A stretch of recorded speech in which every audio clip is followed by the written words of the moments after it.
আসসালামু আলাইকুম রহমতুল্লাহ। আজকে আমরা ভরকেন্দ্র অর্থাৎ সেন্টার অফ গ্রেভিটি বিষয়টি ক্লিয়ার করব। আচ্ছা, ভরকেন্দ্র বিষয়টা আসলে কি ছিল, ডেফিনেশনটা?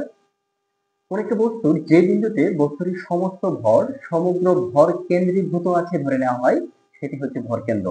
এখন আসো, যেমন ধরো আমি যদি এই কলমের কথাই বলি বা যে কোনো স্কেলের ক্ষেত্রে যদি বলো, এর একদম মিডল পয়েন্ট যেটা এর মধ্যবিন্দু বরাবর এর ভরকেন্দ্র হিসেবে ধরা হয়। এখন কথা হচ্ছে সিলিন্ডার আকৃতির বস্তু বলো বা যে কোনো সার্কেল বলতে পারো, এটা একদম সেন্টার, বা এক কথা বলতে পারো যদি এই ঘড়ির কথা উদাহরণ দিতে পারছে, একটা রিং, ওকে, রিং এর কথা।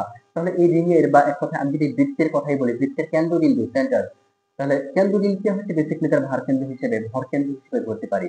এক একটা শেপের এক একটা বস্তুর এক একটা আকৃতির বস্তুর জন্য ভরকেন্দ্রটা এক এক জায়গায় কাজ করে।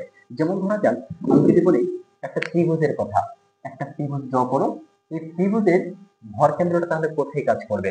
আমরা জানি একটা ত্রিভুজের ভরকেন্দ্রগুলো তার মধ্যমাগুলো ছেদ বিন্দুতে অর্থাৎ এই পজিশনে কাজ করবে। ওকে, কি বললাম? মধ্যমাগুলোর ছেদ বিন্দুতে এই ভর কেন্দ্রটা কাজ করবে। সমস্ত ভর এই পজিশনে এই জায়গায় কেন্দ্রীভূত আছে বলে ধরে নেওয়া হয়। আসো তাহলে বিষয়টা আরেকটু আমরা ডিটেলস জেনে নিই। ভর কেন্দ্রের আরেকটা ডেফিনিশন ছিল, সংজ্ঞা ছিল, কোন বস্তুর যে বিন্দুতে বল প্রয়োগের ফলে বস্তুটি কৌণিক ত্বরণ প্রাপ্ত না হয়ে রৈখিক ত্বরণ প্রাপ্ত হয় সেটি হচ্ছে ভর কেন্দ্র। বিষয়টা কি বলছিলাম, কি কোন একটা বস্তুর যে বিন্দুতে বল প্রয়োগ করলে এটা কৌণিক ত্বরণ সৃষ্টি না হয়ে রৈখিক ত্বরণ সৃষ্টি করে তাকে ভরকেন্দ্র বলে।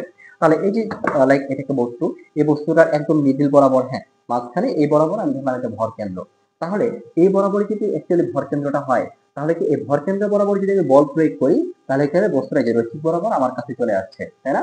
সরল রেখা বরাবর আমার কাছে আসছে, এখন রৈখিক ত্বরণ সৃষ্টি হওয়া পসিবল। এখানে কি কৌণিক ত্বরণ সৃষ্টি হয়েছে?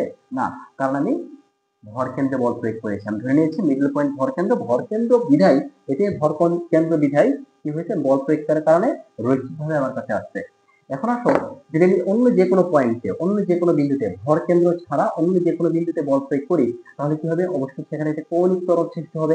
কিরকম ভাবে? তাহলে একটু দেখতে আসি বিষয়টা। আমি ধরলাম এই পজিশনে বল প্রয়োগ করবো, এটা অবশ্যই ভরকেন্দ্র না, ভরকেন্দ্র হচ্ছে মিডল পয়েন্ট।